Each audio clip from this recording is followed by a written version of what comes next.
Is Austin Ainge really accelerating the timeline? And if so, how does Lauri Markkanen fit in? It's one of the questions on an Ask LOJ edition of Locked on Jazz.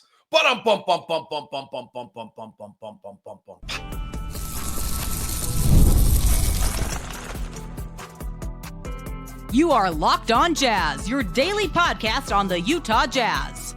Part of the Locked on Podcast Network. Your team every day. How are you? I'm David Locke, radio voice of the Utah Jazz, Jazz NBA insider. This is Locked on Jazz, your daily podcast on the Utah Jazz, giving you insight, expertise, geeky numbers, and hopefully making it way better to be a Jazz fan each and every day. Thank you so much for making Locked on Jazz your first listen of the day. We are free and available on all podcasting apps and on YouTube. To the everydayers, you are the best. Today's show is brought to you by FanDuel. FanDuel, right now, new customers get $200 in bonus bets when you are $5 when your first $5 bet wins. I got to tell a funny story. All right, let me line up the show. Rafael Barlow, Locked on NBA Big Board, makes his final appearance of the week. We'll break down the 21st pick to wrap up the show. He'll talk about Ace Bailey, so you'll have his breakdown by the week's close here of all the four picks that are floating around number 5, the primer ones. And we're going to take your questions on Ask LOJ. If you have not been joining us all week, which makes you not an everydayer, but I can understand things happen. Each day this week, we broke down a specific player, VJ Edgecombe, Jeremiah Fears, Trey Johnson, with the local experts of Locked On, as well as with Rafael Barlow. So you get a deep dive on every player along the way during the week. All right, I have to tell a funny story. So I think you guys know this. I worked for the Seattle Supersonics. And then almost like right after I got hired, Oklahoma City bought the team. I then did 1 year of play-by-play for the Sonics, and they pretty much fired me on the first day they possibly could. It's probably not the people of Oklahoma. Well, I did sit in meetings where like we were directly lied to, but that was their intention. They bought the franchise to move it and rip it out of Seattle, and they fired me. So you'd think that my life's perfect and 16 years later I could get over these things. So I really have a hard time with Oklahoma City. Like, it's just like the greatest day I've had as a Jazz announcer was when we beat them in the playoffs. So like watching this is like hard on me, like as a fan, like just as a pure fan, like emotionally hard. So last night they go up 15 with 8 minutes left, and we're leaving today on a trip. Tulane will fill in for the next 2 weeks. So I just went outside at 9 o'clock last night and mowed the lawn, because I needed to get that done. It was on my list of things to do, and I hadn't mowed my lawn yet. So I went outside to mow the lawn. It's like 11:45 last night, and we're finally going to bed. My wife goes, Indiana won. I'm like, what? She's like, yeah, Indiana won. I'm like, no, they were down 15. She's like, no, Tyrese Haliburton did it again. So then I had to go downstairs and rewatch the entire fourth quarter of the game to see what it was. Crazy. Love it. Go Pacers. Absolutely outstanding. Good friend of mine, Mike Gastineau, is a native Indiana guy who used to work for the Sonics and hosted a show in Seattle. He is like the most emotionally engaged person in this series. He must have been dying. All right, let's get to your questions. We're doing a shortened edition of Ask LOJ. If it's easier to rebuild, does Lauri Markkanen fit in? So yesterday's show was my theory on how it's going to be easier to rebuild in this era than it's ever been before. Well, there's one of two things. I do think one of the key components of the new era is that your best two players don't want to combine for much more than $85 million. That's where New York, Indiana, and Minnesota all were, and then they were about 105 for the next player. So what it really means is just how you construct your roster. Lauri's salary now in this era, I might argue, is a little high for who he is on a team. We've always referred to him as probably the third best player on a championship or a high-level team. If that's the case, then his salary is a little high, because you're going to have a hard time with the first and second apron filling out the rest of your roster. So the 240 minutes of roster time is the key. So the premise here of this is that you have to have 200 full roster of players now. That both these two teams, Indiana, Oklahoma City, New York was doing it. We're rolling out complete NBA rotation rosters. Denver probably was not doing it. Minnesota was. So that's the premise. So Lauri gets tough if he's your third best player. What it really means is if you have someone like Jalen Brunson or someone like Jalen Williams or someone of that nature who has emerged as a player before they've gotten their max deal, then Lauri's perfect. Because your best two players don't have to be your two highest paid players. So if the Jazz can develop somebody, and then Lauri is maybe your highest paid player, and you have another, if Lauri's at 40, they're at 40, and you're at 80 or 45, and then but your actual second best player is still in his rookie deal or in his first extension deal, then Lauri fits perfectly. Do you think Austin Ainge will try and pivot to trading for an already established star like Giannis or Jaylen Brown? I know this is the vibe right now that everyone has about Austin Ainge, and they're super excited about it, and we're not tanking ever again. But he didn't say we're not losing ever again. I don't see this. If it happens, congratulations to Austin Ainge for pulling it off. I do not see this. I see us being incredibly young and building hope out of building this young group of players together and seeing where it goes. But I will be, and then I actually think that this first and second apron thing we're talking about, where teams are going to have to move players and there's going to be a wider distribution of players than there's been before, that kicks in possibly next year. This will be the first year of it, but it's not going away. So I think those opportunities will still be there a year from now. What would it take for the Jack pick from Oklahoma City to truly unburden next year's team? Would trading Cody to Oklahoma City be of interest? So I'm not sure I'd give up on Cody Williams yet. Like, I did really like him, and he's gonna have to redo that shot. And he just broke last year, right? Like, the kid's throwing up air balls at 30% of the time he took a shot. It's not who he is as a player. So he just mentally, like, it was too much. Physically, mentally, just wasn't physically. Like, I wouldn't just give up on Cody. That would be my first thing. The second thing is, like, I guess I'd have to understand what unburdening the team does. So you'd have to explain to me what we're not doing as a front office because of that pick. So, in other words, what it would mean is you've got some big time deal that you want to make that you think is going to then get you into the top 14 of the NBA or something. So now your pick is going to go to Oklahoma City. And so then you're trading, if you're doing that, then you're trading Cody Williams for the 20th pick of next year's draft. So that doesn't make a lot of sense. If you're following me on the value check here. So if you're going to unburden the team so that it's then good enough to be, it's got to be really good to make that worth it, right? So it's got to be a top 10 or top 15 team, 10, top 14 team in the league, maybe top 12 to make the play, guarantee being in the playoffs. Then you're picking 18 to 30. So why would you trade Cody Williams for that? It's an interesting idea. I get where you're, but then when you play it out, it doesn't make sense. If it's just to unburden the team so that if we finish 9th or 10th or 11th, why would we do that? If we're going to finish 9th, 10th, or 11th, I know Austin Ainge said let's not manipulate games, but if we're going to finish 9th, 10th, or 11th, let's make sure we finish 5th. Worst. That would be smart. With owning a protected pick to OKC next year being such a large issue, can you remind us the reasoning behind the D-Faves trade? Seems like a huge cost to dump a contract, but maybe it's just become the whole Favors second stint is just a huge burden.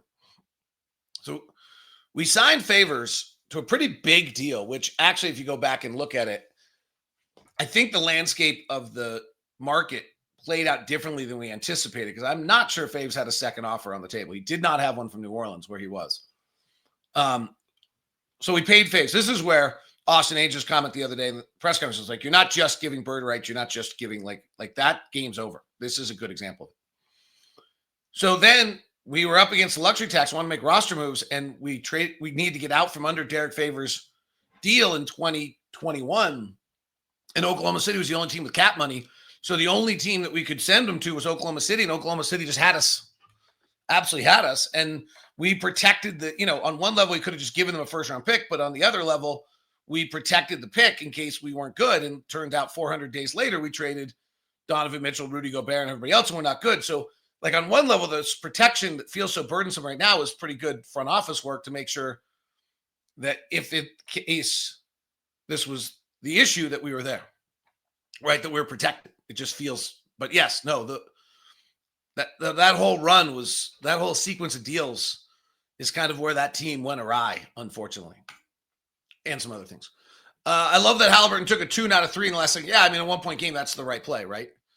Interesting note, by the way, there's a great guy named Owen Phillips. I think it's called F5. He sends out a newsletter, and I got it this morning. So in the last 3 regular seasons, in the last 10 seconds of a game, trailing by 1, teams have actually taken as many above the break threes and have taken more threes than they've taken mid-range shots. Doesn't really make a lot of sense. The corner 3 makes some sense because you've actually worked it there and somebody's open. The above the break 3, they've been 50 above the break threes and 52 mid-range shots taken in the last 10 seconds of a game while down by 1. You're only down by 1. You don't need a 3. By the way, the above the break 3 has gone in 12% of the time.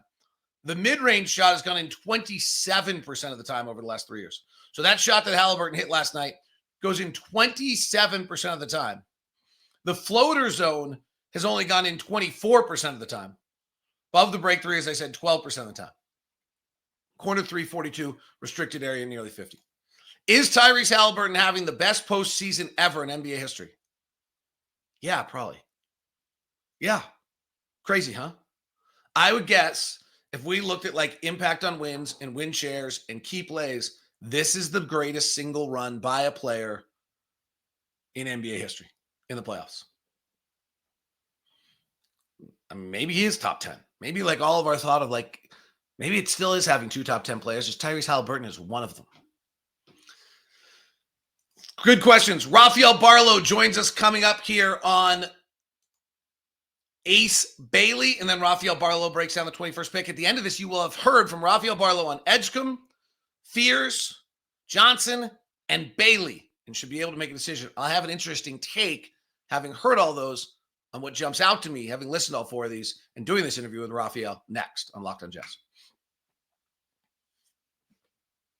Today's show is brought to you by Murdoch Hyundai, located at 4646 South State Street, down in Linden and in Logan. I just recently bought an Ioniq 6 for my dad. Well, my dad kind of paid for it, but like I did all the mechanics of it.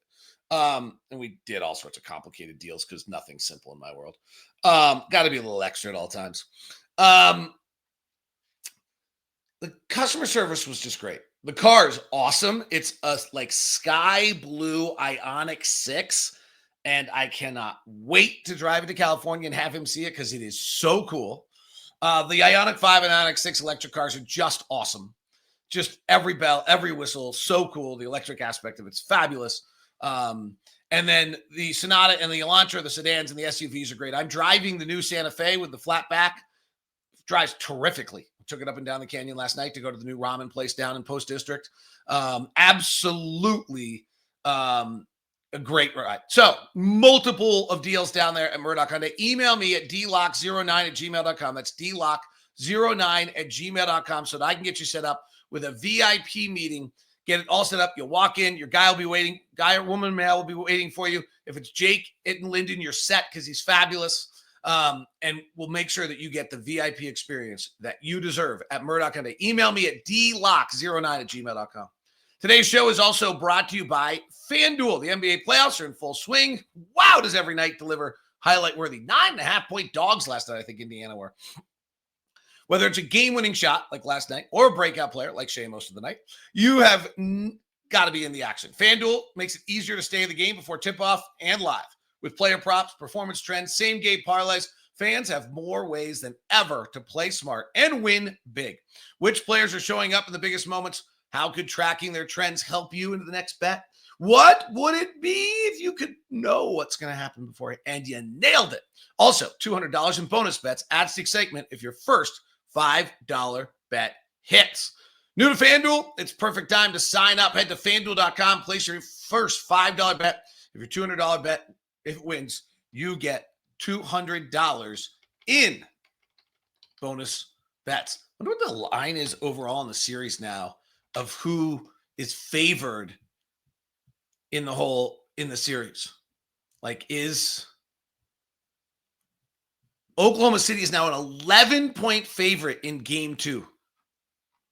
Overall series right now, Oklahoma City is still minus 330 and Indiana's plus 265. Tyrese Haliburton, MVP, is plus 360. Shea is minus 320. The bettors were not convinced last night.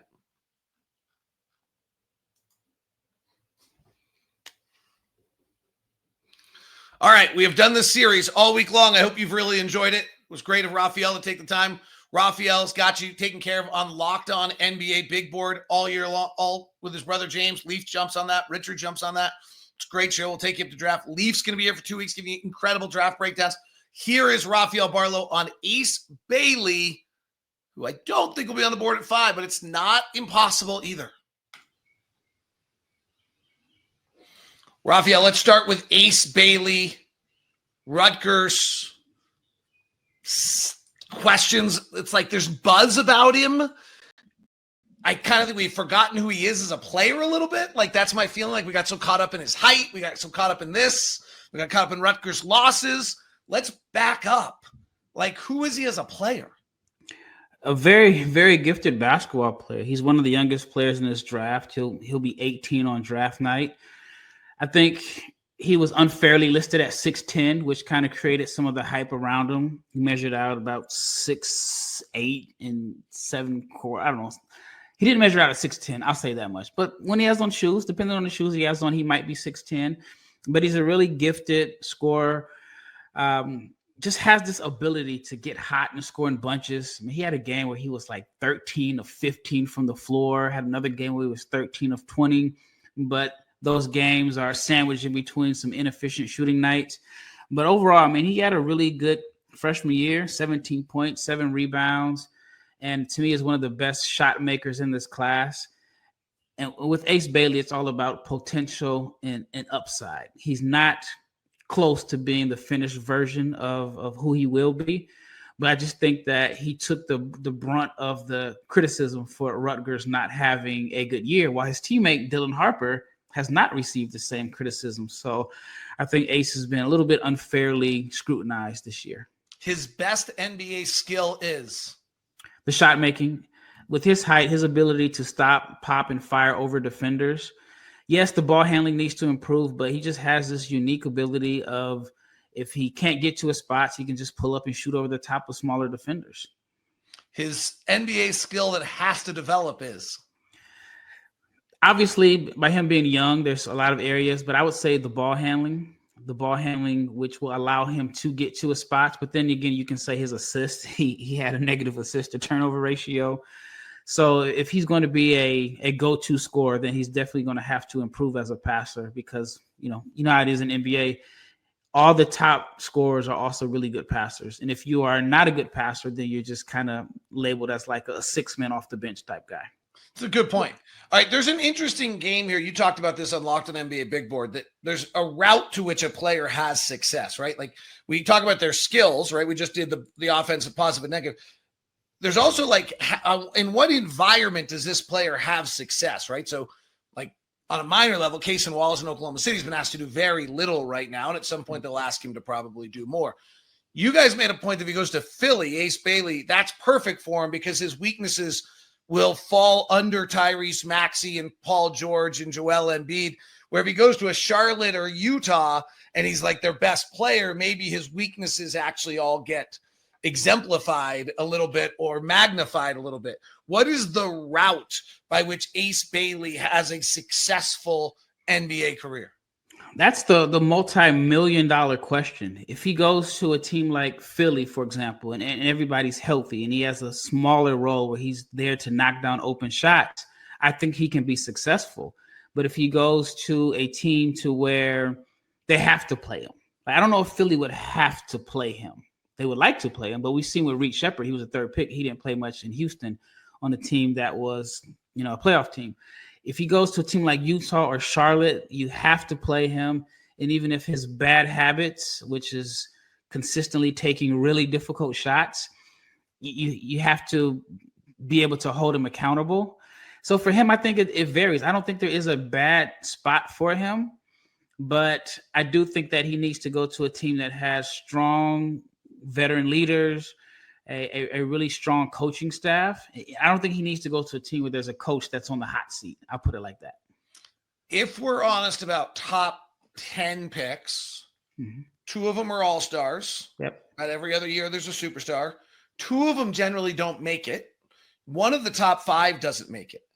What is the reason, and how does Ace Bailey become one of the all-stars?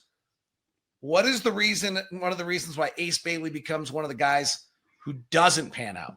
Well, I've done the research on this, and it's usually one of the top 2 picks doesn't pan out. So him at number 3 might be 3, 4, 5 might be good for him. But if you look at, and I went back to like 1990 from Derek Coleman and Kenny Anderson, very rarely do you get a draft where the number 1 and the number 2 picks are all-stars.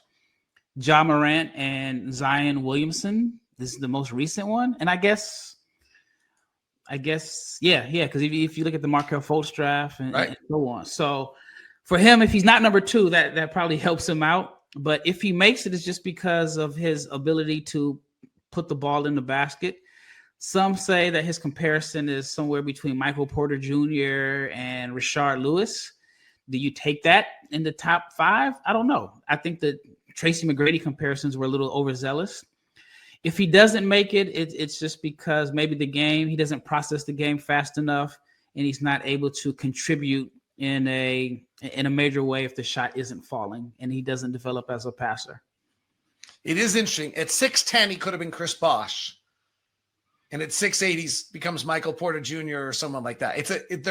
As much as that little game about his height, it does seem to have an impact on how people feel about what his potential role is and what player he is. Yeah. I mean, I never saw the Chris Bosh comparison. I think he's more wing oriented. But I mean, like I had an NBA scout tell me, anyone that saw him in person knew he wasn't 6'10". It's just something that the school put out, and it just kind of led to this hype. But most people knew that he wasn't 6'10". So you've now heard all 4 players. Knippel and Malowich in the mix as well. Here's what jumps out to me the most. And maybe this is why I like him so much. The safe pick is Trey Johnson. You heard right there that there's a question of whether Ace Bailey is Michael Porter Jr. or Rashard Lewis. So just a shooting big on the wing. Jabari Smith. Jabari Smith is the next Rashard Lewis probably. With VJ Edgecombe, there was a lot of a tough comp, is I think what Rafael Barlow referred to him as. Jeremiah fears. There's some fears. Trey Johnson, he comes on. Rafael came on. The first thing he said is he hasn't scored 25 points in the NBA. I think Trey Johnson's the safe pick here. I don't think he's the big swing. I think he's a safe pick because he's getting buckets. What should the Jazz do at 21? More with Rafael Barlow as we continue. I like the Canadian kid. That's next on Locked on Jazz.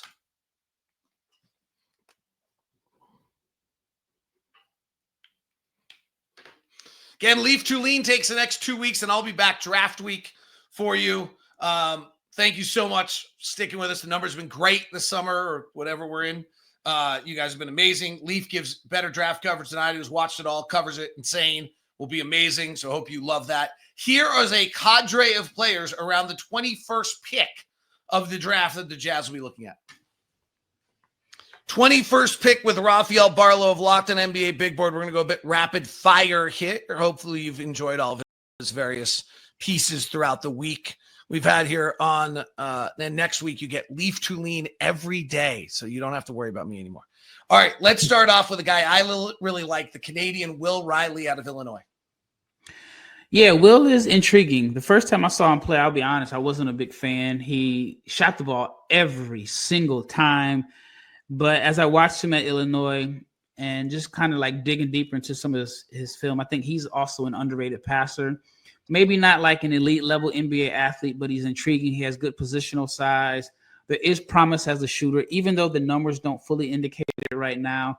But I think for him, with his size and his upside as a shooter and as a ball mover, once he gets stronger, I think he's going to be a rotation player, the type of guy that can provide some depth. And most teams are looking for depth at the wing. All right, so I look at numbers on these guys because I don't watch them like you do. So you now can give some some reference to them. I look at 2 numbers that usually tell me whether I think he's going to be an NBA athlete. One is their transition percentile and the other is their isolation percentile, right? Mm-hmm. So do you finish in transition? Can you beat a guy? He's in the 35th percentile in transition. The only player worse, we'll talk about next, Danny Wolf. Yet he's in the 90th percentile in isolation. The only player better was Nick Clifford. Like, is this guy, what is his athleticism? Yeah, I mean, those numbers are actually pretty shocking to me. You know, the transition numbers are hard now because it grinds my gears. And I don't want to sound like an old head here. I absolutely hate transition threes. I absolutely hate it. Unless it's the big man that's sprinting the lane and then the defense sucks in. There's a wide open person in the corner. But there's too many guys that are shooting transition threes with just one man in the paint. And I think that could mess up the numbers. I saw a play in the Knicks-Pacers game 6. The Knicks were making a comeback, and they couldn't score in transition because they shot threes. So with that being said, the transition numbers are a little bit difficult to gauge as they were in years past. And then as far as him being an isolation scorer, for a guy that's not known for his athleticism or having like an elite first step, the isolation numbers are pretty good. But I think for him, it's just his ability to just shoot over the top of guys. Now, he is a gifted scorer. My first comp for him when I first saw him play was a less athletic or maybe late career J.R. Smith. I was surprised he ran 115 pick and rolls. That's a lot. Yeah, and he's a lot better passer than I originally thought, and he showed some flashes of it this year. It's interesting. He ran about the same amount of pick and rolls as both Trey Johnson and VJ Edgecombe. He was better than VJ Edgecombe, not as good as Trey Johnson on the pick and roll. Yeah, yep. And I can see that, especially when you factor in that Illinois had 2 good ball handlers in Kasparas Jakachonis and Kylan Boswell. It is surprising to see that he got that many reps on ball. Danny Wolf, Michigan. Is he Kyle Filipowski? On one hand, I think it's kind of a lazy comparison because they're both white and skilled bigs. I think they're somewhat different. I think that Filipowski is a good passer. I think Danny Wolf is a really good passer. I think Danny Wolf has more. Oh, that's interesting. Just to let you know, having watched Kyle Filipowski last year in the NBA, I actually went the other way on these two when I watched. I think Kyle Filipowski's passing is incredible. I think Kyle is more of a connective guy. And I think Danny Wolf, his best asset is his playmaking. I think if you take the playmaking away, then there's not as much intrigue, even though he does move incredibly well for a guy his size. But I will say this much about Filipowski and Wolf as far as them being playmakers. Wolf is more high risk, high reward. He may fire a live dribble pinpoint pass to a cutter from the top of the key, or he may fire the ball into the 5th row. I don't think Filipowski he's more conservative. You know, it's kind of like in football. You got your Brett Favre gunslinger who may wow you with a pass and tight coverage, but he also may get a pick 6. I think that's Danny Wolf, and the turnovers reflected. I think he was top 5 in the nation in turnovers per game. So for him, and I'm probably getting ahead of myself on the question, but for him, I don't know how much value he brings if his best skill is his passing, but he turns the ball over a lot. Interesting. I started at Yale, finished at Michigan. It's always an interesting question on age on that one. Rasheer Fleming broke out in his 3rd year at St. Joe's. Give me a breakdown on him, Rafael. I like him a lot. I think that he's one of the unique players that can protect the rim, knock down open shots, but also play as a vertical lob threat. If you just look at his progression over the last few years, he was the 3rd best player on his high school team. You had DJ Wagner, DeJuan Wagner's son, who was the number 1 player in his class at one time. And then you had Aaron Bradshaw, 2 guys that 2 years ago I thought were going to be lottery picks. And then there was Rasheer Fleming. And right now, Rasheer Fleming he may be a back-end lottery pick. He's a for sure first rounder, and those 2 guys are still in school.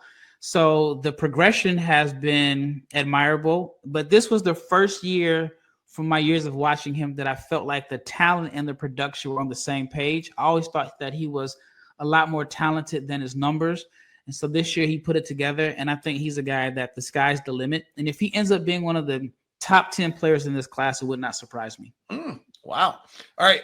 Old guy, NCAA tournament run, 22-year-old Walter Clayton Jr. out of Florida. Bucket getter. I think he really helped himself with not only his ability to score, but just in the fashion that he scored, a lot of them were timely clutch shots. He's always been a guy that's a good scorer that can, score with some efficiency. The concern is he a point guard?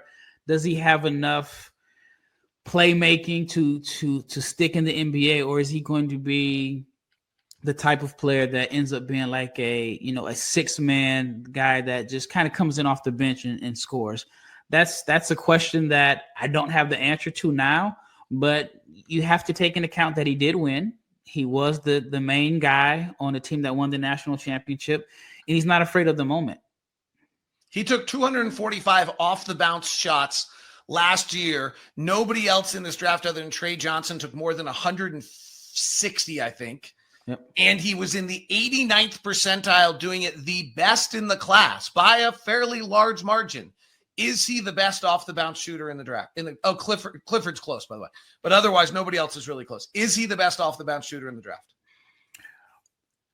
Right now, yes. Will he be? Because you got to factor in that he's a senior and the guys like Trey Johnson is a freshman. So I would say right now, statistically, yeah. But you ask me that in a year, I'm going to say Trey Johnson. The only guys that were better spot-up shooters than him were Jace Richardson and Con Knippel. Is he that good a spot-up shooter? Yeah, I think so. I mean, scoring is not the issue. I don't think anybody has any concerns about his scoring. I just think for him, his NBA role is going to depend on, can he play the point, or is he going to be kind of like your microwave scorer off the bench? Rafael Barlow, Locked On NBA Big Board. Thanks for all your contributions throughout the week. You've made it a great week of shows here on Locked On. No problem. Thanks for everything. Thank you, bud. Catch more of Rafael on Locked On NBA Big Board. Thanks so much for a big week. To my fellow staff members, have a great time Sunday. I am sorry I will not join you because I'm going to be out of town. Tip of the hat to Ryan Smith. He has absolutely altered and changed the entire complexion and atmosphere and thought process of our organization and made it more inclusive and made it better and made it more interesting and made it a better place to work for everyone. And I admire him immensely for it. So have a good time Sunday. Represent the organization great. Sorry I won't be walking with you. Thank you for tuning in all week long. Leaf to Lean takes it from here. Have a great one.